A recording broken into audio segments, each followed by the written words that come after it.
Namaste. We at Kalpavruksha Yuva Kendra celebrated our first cultural day event and children participated with great enthusiasm.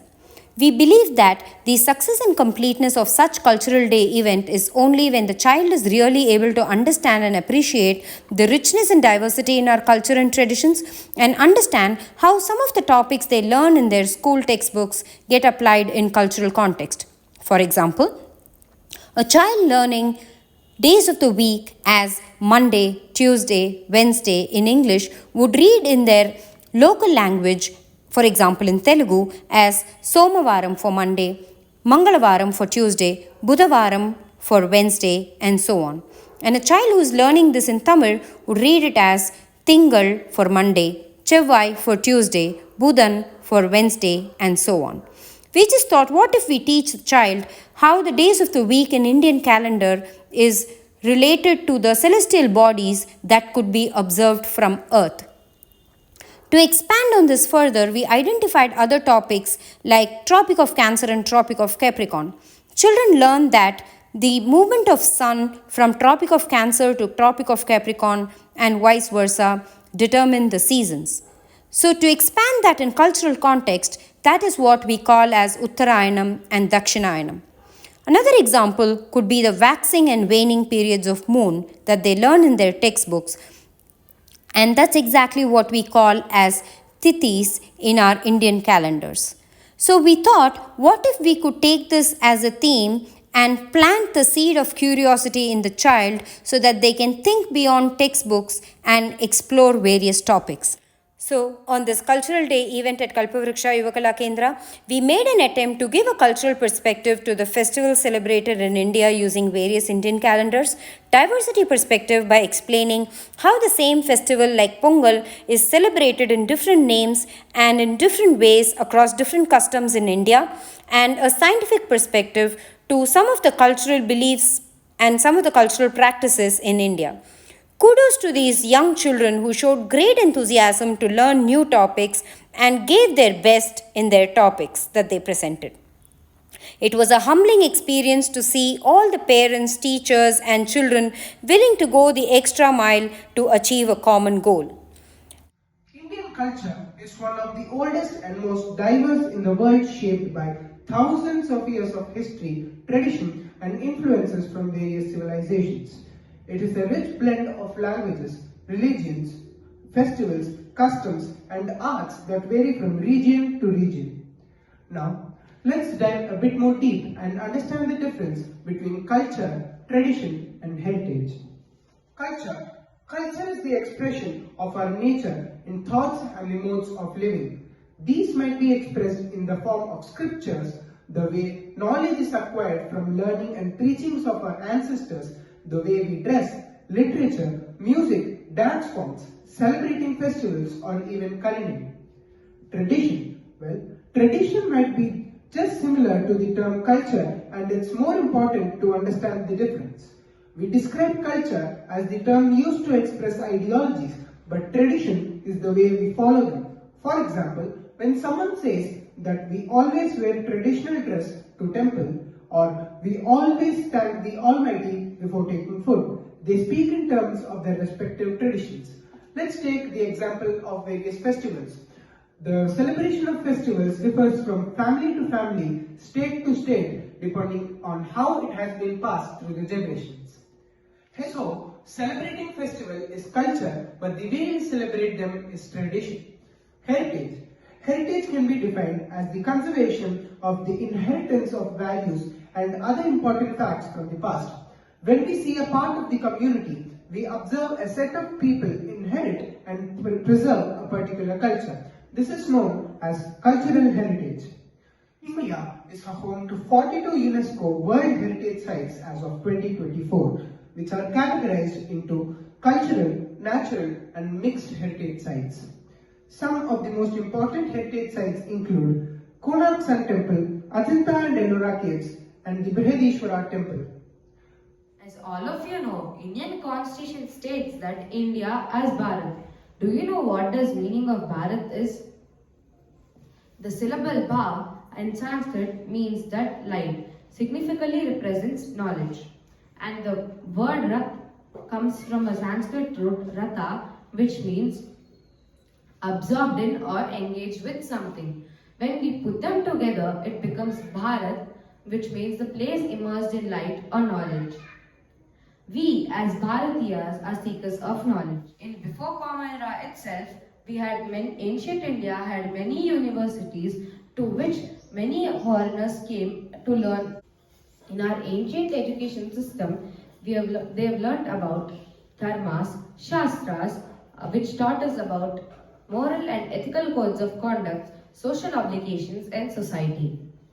On the other hand, our ancient scholars were exposed to wide variety of subjects like metaphysics, astrology, astronomy, and mathematics and literature like drama, classical texts, Vedas, and various aspects of literature like etymology, grammar, and meter. And there was also something called Tarka Shastra or Nyaya Shastra, which is the science of logical reasoning, which is more about questioning and debating about many topics. You all know how our ancient scholars have contributed a lot to this country without any kind of advanced technology in ancient times. The youthful population, combined with India's rich cultural heritage and history, presents a unique opportunity for the youth to become cultural ambassadors, spreading the beauty of Indian culture, traditions, and values globally. Now we have the shining ambassadors of Kalpavruksha Yuva Kendra about to present some topics based on Indian culture. People of India follow various religions, traditions, and customs, but still we always remain united because we are all connected as Bharatiyas. Now I invite Abhinav and Eva to talk about Holi, Ramzan, and Christmas festivals.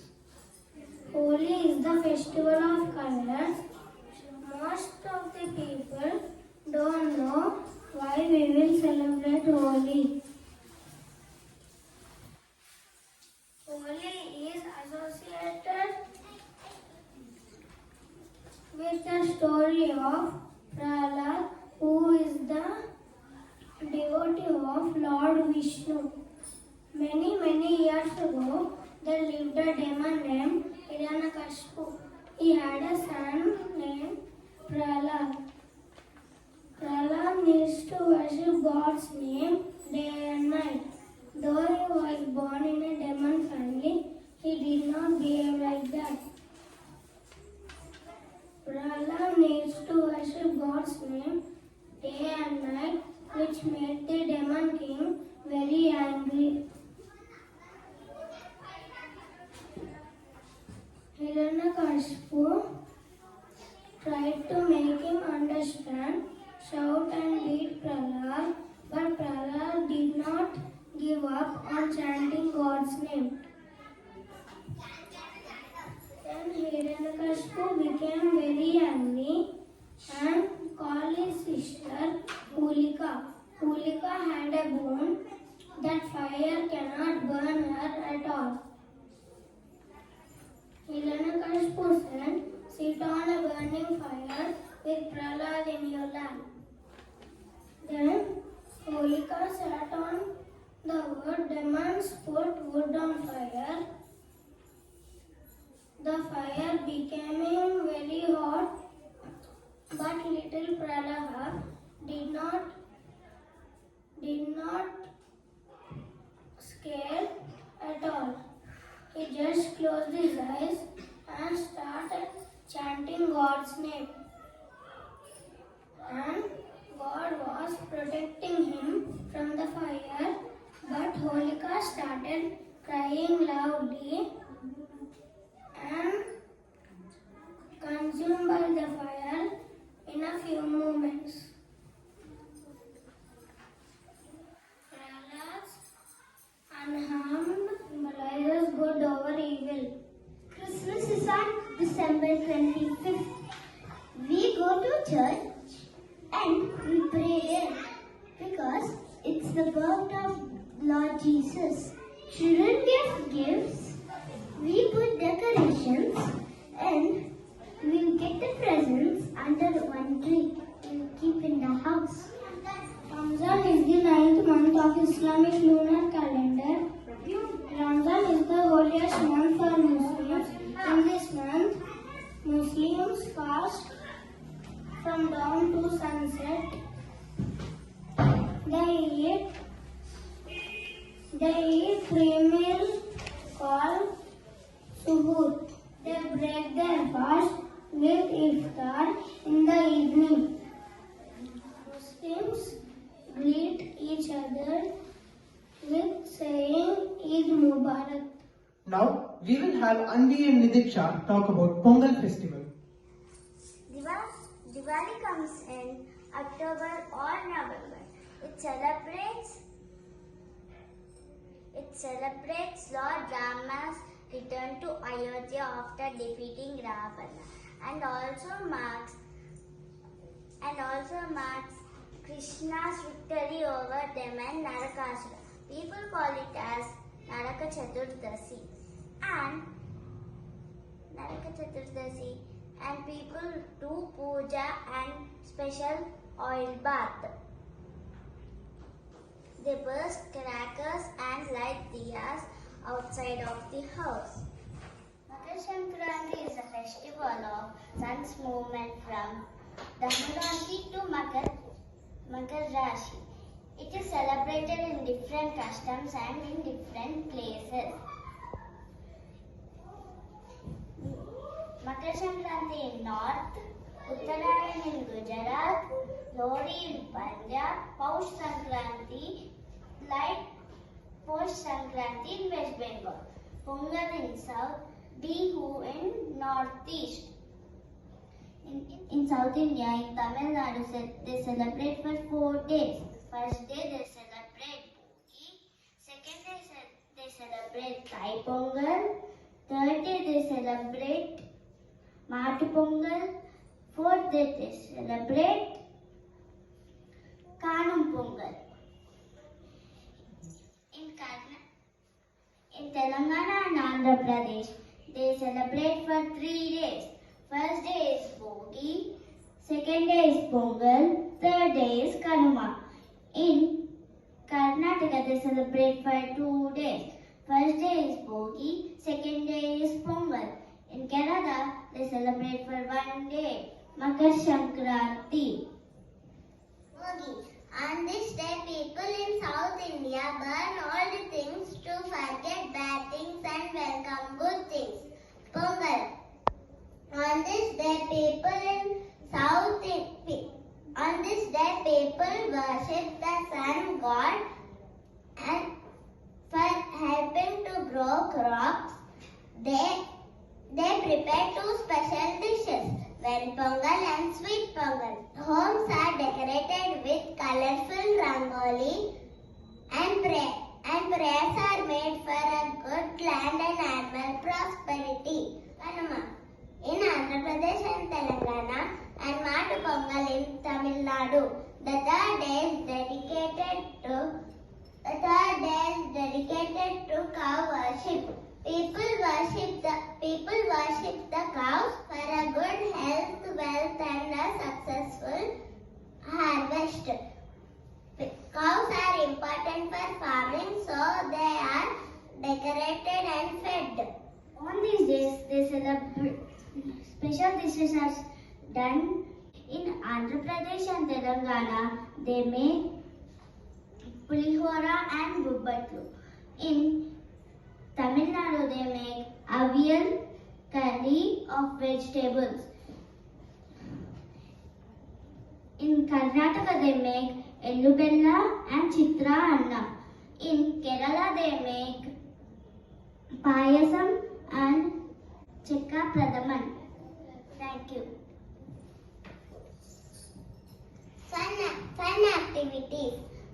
In Telangana, Andhra Pradesh and Karnataka, kite flying is a major activity with friendly kite battles taking place. In rural Karnataka, traditional bullock races and folk dances are organized as celebrations. In rural Tamil Nadu, Jallikattu, a traditional bull taming event, is held where participants try to tame bulls in a display of strength and bravery. Now we have Srividya talk about Dasera. Navaratri or Dashera is celebrated across India with distinct regional traditions.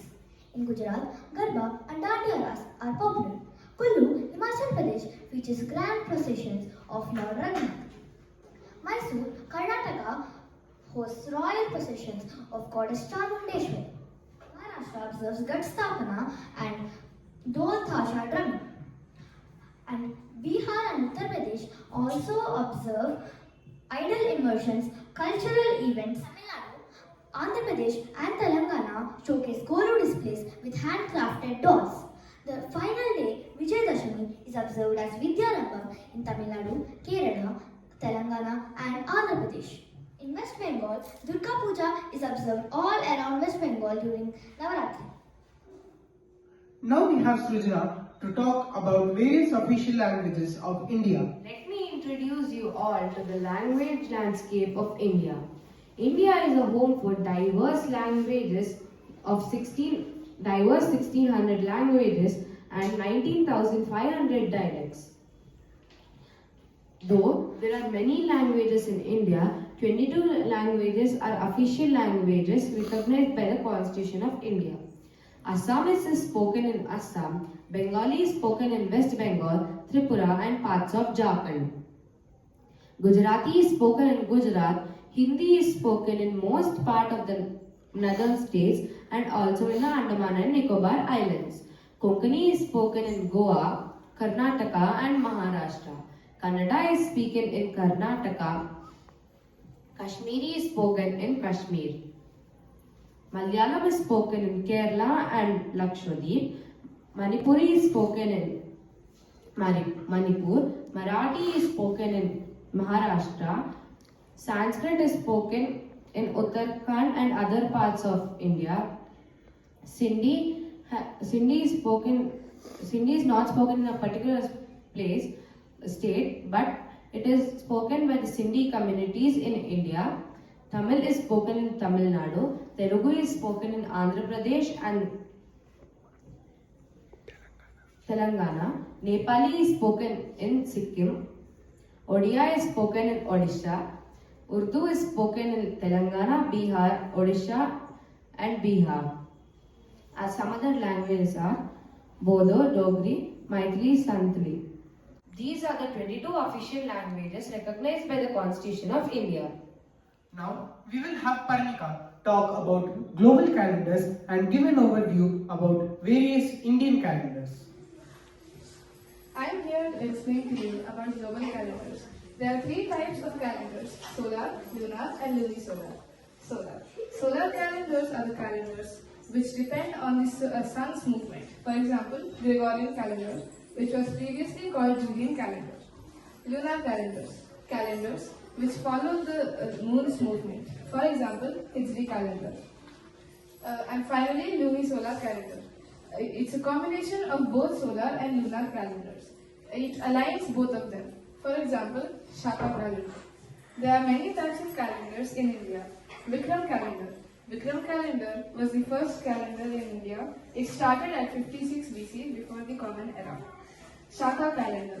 Shaka calendar was made by King Shalivahan, and whenever India announces holidays, they put two calendars, Shaka calendar date and year and Gregorian calendar date and year. Hijri calendar. Hijri calendar is a lunar calendar followed by Muslims. Gregorian calendar. This calendar is accepted worldwide globally because everyone needs a common calendar for any transactions, meetings, etc. There are two types of months. Sidereal. Sidereal is where we calculate the months based on the moon's movement with respect to the stars. This has 354 days. Synodic months. Synodic months also follow the lunar movement, but it's with the respect to the sun, and it has 365 days. Both of them have an 11-day difference. Thus, to align both of them to form the Hindu lunisolar calendar, we add an extra month every 2.5 to 2.7 years. It is called Adhika Masam or leap month.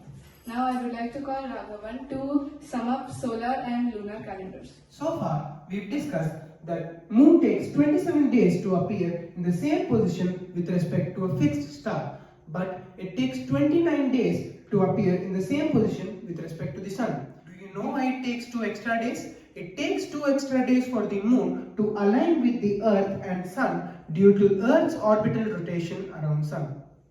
Now, I will explain about the solar calendar or Saurmana calendar. The Saurmana calendar is based on sun's transit to the 12 Rashis, which are also known as zodiac signs. The 12 Rashis, which are also months in the solar calendar, are Mesha, Vrishabha, Mithuna, Karka, Simha, Kanya, Tula, Vrishchika, Dhanu, Makara, Kumbha, and Meena. Their corresponding lunar months are Chaitram, Vaisakam, Jyeshtam, Ashadam, Shravanam, Bhadrapadam, Ashwayujam, Kartikam, Margashiram, Pushyam, Magham, Falgunam. These months are part of the lunar calendar, which is also known as the Chandramana calendar. Months are mainly based on 5 elements or the panchangas, that is Vara, Tithi, Karna, Yoga and Nakshatra. Now I would like to call my friends to explain each one of them. Now, we will have Livanch talk about the days of the weeks and how they are related to celestial bodies. Vara refers to 7 days of the week, the days of the week are associated with based on visible celestial bodies such as Sun, Moon, Mars, Mercury, Jupiter, Venus, Saturn. Earth is not part of the days of the week. Sunday it is ruled by Sun, Monday it is ruled by Moon, Tuesday it is ruled by Mars, Wednesday it is ruled by Mercury, Thursday it is ruled by Jupiter, Friday it is ruled by Venus, Saturday it is ruled by Saturn. Now we will have Shiva explain about Ayanams and Tithis, which are components of the Panchanga. Ayanam is the apparent movement of the sun between the northern and southern hemisphere. It is divided into two, Uttarayanam and Dakshinayanam. Uttarayanam means Uttarayanam lasts from Makara Sankranti to Karaka Sankranti. In this the sun moves from Tropic of Cancer to Tropic of Capricorn. Dakshinayanam. It lasts from Karaka Sankranti to Makara Sankranti. In this the sun moves from Tropic of Capricorn to Tropic of Cancer. A tithi is the time taken by the moon to complete 12 degrees in an orbit around the earth. A lunar month has 29.5 days. It is divided into two, Shuklapaksham and Krishnapaksham. Shuklapaksham. It is also called as waxing period. In this, the moon moves from new moon to full moon day, and the moon becomes brighter. In Shuklapaksham, the moon goes from Amavasya to Purnami. The tithis are Pradama, Dvitiya, Tritiya, Chaturthi, Panchami, Shashti, Saptami, Ashtami, Navami, Dashami, Ekadashi, Dvadashi, Trayodashi, Chaturdashi, Paurami. Krishna Paksham. In this, it's also called as waning period. In this, the moon moves from full moon to new moon day. In this, the brightness decreases. In Krishna Paksham, the moon goes from Purnima to Amavasya. The tithis are Pradama, Dvitiya, Tritiya, Chaturthi, Panchami, Shashti, Saptami, Ashtami, Navami, Dashami, Ekadashi, Dvadashi, Trayodashi, Chaturdashi, Amavasya. Now we will have Srividya talk about Nakshatras and Rashis, which are also components of the Panchangam. The nakshatra is a group of stars in the sky, and there are 27 nakshatras in total. Ashwini, Bharani, Kritika, Rohini, Mrigashira, Arudra, Punarvashu, Pushtani, Aslesha, Makha, Purva Falguni, Uttara Falguni, Hasta, Chitra, Swati, Vishaka, Anuradha, Jyeshta, Moola, Purvashada, Uttarashada, Shravanam, Tanishta, Satabdisha, Purvabhadra, Uttarabhadra, Revati. The Rashi Chakra has a total of 360 degrees, and this belt is divided into 12 30-degree sections. Each section is known as a Rashi. Each Rashi contains clusters of nakshatras called constellations, which form various shapes, and each Rashi is based on the shape of these nakshatras. The sun takes 30 days to cross one Rashi and 1 year to cross all 12 Rashis. The Rashis are Mesha, Vrishabha, Mithuna, Karkataka, Simha, Kanya, Tula, Vrichika, Dhanush, Makara, Kumbha, Meena. Good evening everyone. My name is Praveen. I am studying in college. Today I am telling about birthdays. People celebrate their birthdays in following different calendars. People who use English Gregorian calendars celebrate their birthday at same date every year, like January 25th. In Indian culture, people who follow Hindu lunar calendars know their star birthday, nakshatra birthday, based on moon position at their time of birth.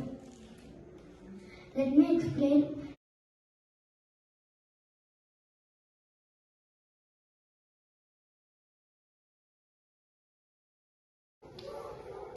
Think it is a moon. A moon takes 1 day to travel one star to another. Example, my birthday is on 24th March. The position of moon at my time of birth is Bharani star. So Bharani is my birth star.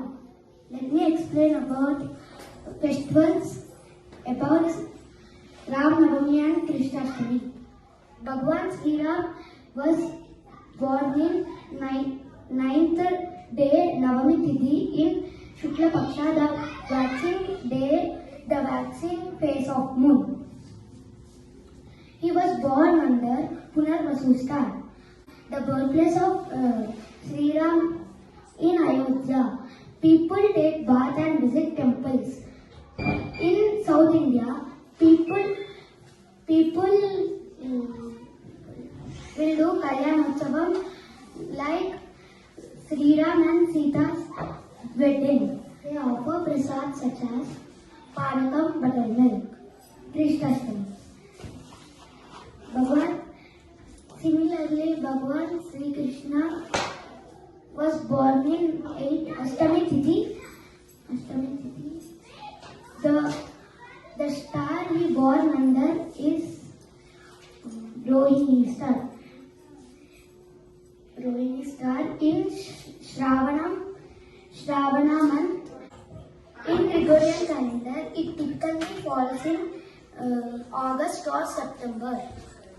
They play Ureki and celebrate Krishnashtami.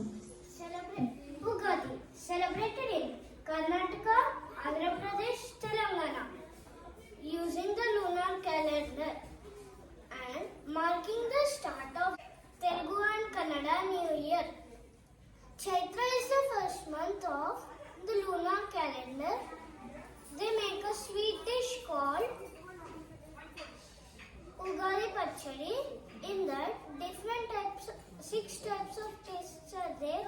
They are spicy, sour, salty,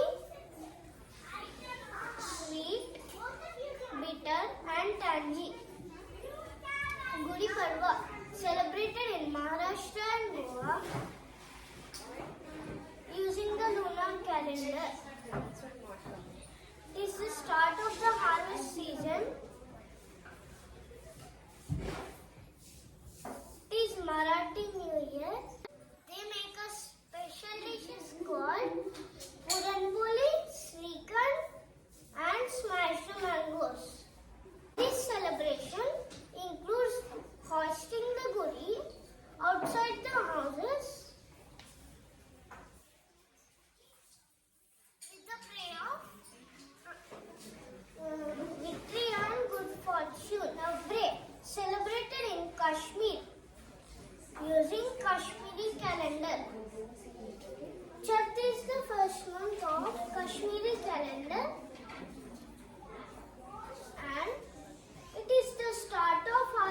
season, Buddhist New Year, celebrated in Sikkim, Arunachal Pradesh, using the Tibetan lunar calendar. Vishu is celebrated in Kerala using the solar Malayali calendar and making the Malayali New Year and the harvest season. Singham is the first month of the Malayali New Year. Vishu is celebrated on the first day of this month. On Vishu, a collection of auspicious things like fruits, flowers, and gold is arranged in front of a mirror called Vishukani, which is the first thing seen on the morning of the festival. Putthandu is celebrated in Tamil Nadu, making the Tamil New Year.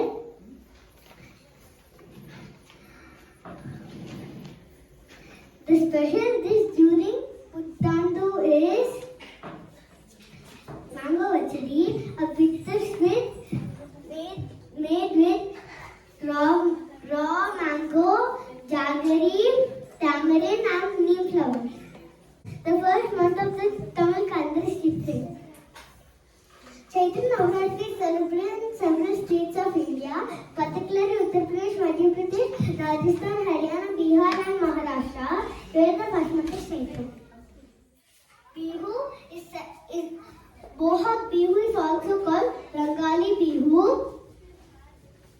where the first month is Bohag. Bohag Bihu is celebrated in Assam. Prasi New Year is celebrated by the Parsi community, typically August 16th or 17th, based on the zodiacal calendar. Now we have Dhruv and Rudranush explain about the various seasons in India. Season is called Vasanta Ritu. It comes in Chaitra and Vaisakha, which is from mid-March to mid-May. This season brings pleasant weather, flowers bloom, trees sprout new leaves. Days are warm and sunny, evenings are cool. We celebrate Holi. I am gonna talk about summer. Summer in Telugu we'll call Grishma Ritu. Grishma Ritu is the hottest season with extreme heat which can go to 46 degrees. And our body feels really hot, so we will light cotton clothes and we stay at home, enjoy foods like watermelon, mangoes, jackfruit, and we drink lassi, coconut water, and buttermilk. Rainy season is called Varsha Ritu. It comes in Shravanam and Bhadrapadam, which is from mid-July to mid-September. We see heavy rainfall in this season. It is important for farmers. We eat seasonal fruits like govas. We eat corn samosa and pakodis. People like to drink hot tea. We celebrate Onam. I am gonna talk about Shishila Vitu. Autumn in Telugu we call Shishila Vitu. In Shishila Vitu, leaves fall from trees, we have clear skies, people like to go to walks and picnics. The seasonal foods are guavas, oranges and apples. And the season is till mid-September to mid-November. The days are shorter and the nights are longer. Starta. Pre-winter is called Hemanta Ritu. It comes in Margashira and Pushya months, which is from mid mid-November to mid-January. As per English calendar, during the season, mornings can be foggy and evenings are cool. So, we go to outdoor activities like walking or cycling. We eat seasonal fruits like apples, oranges, and pomegranates. People like to drink ginger tea. They all eat till laddu to stay warm. We celebrate Kartika Purnamam. Sharad Ritu. We call winter in Telugu Sharad Ritu. Sharad Ritu is the coldest season in India. In some places in India like Kashmir, snowfalls are there. And skiing, skateboarding, boarding and trekking are popular. A seasonal foods are apples, oranges and guavas. The Ritu falls in mid-January to mid-March.